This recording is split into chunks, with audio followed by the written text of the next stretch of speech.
better what he did the last 2 years, he's going to be right in the thick of.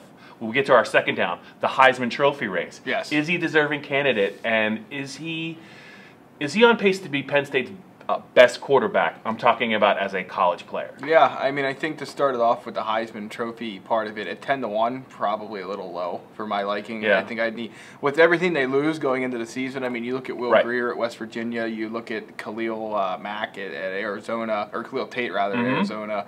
There's a couple other guys out there, the Milton kid from UCF. I mean, there's a lot of, very talented quarterbacks are across the country. I'm sure I'm missing a few. But, yeah, I think at 10-1, maybe a little bit low, but he certainly should be in the conversation. I mean, when we're going into the season, Saquon Barkley should have been in it last year as well. Right. He was. It didn't work out by the time the season actually ended. But if you're going to talk about going into the season, guys that are in the kind of offenses to put up the kind of numbers you need to win the Heisman, you're 100% right. He has every bit of the intangible and the on-field success to say he should be in the conversation.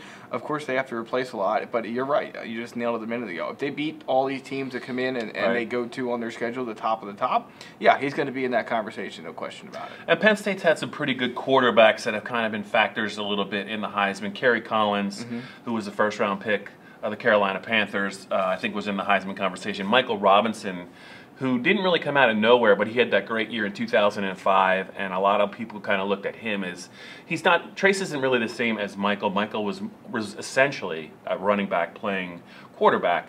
Trace is more well-rounded, I think, as a thrower. Yeah. But Chuck Fusina is another name that was in the Heisman conversation, and also Todd Blackledge. So there's been some good quarterbacks at Penn State, but not lately, not like Trace. He's a little bit different, I think, than all of those guys. But yeah, I do think, and you can even start with the Pittsburgh game when they play them early.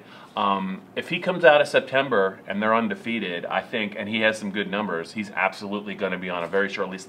It's really the Heisman's really a quarterback's award now. You have to be, if Saquon Barkley can't win the Heisman Trophy, it's really going to be hard for a running back to do it. So the question is, who's going to have the pinball game type numbers?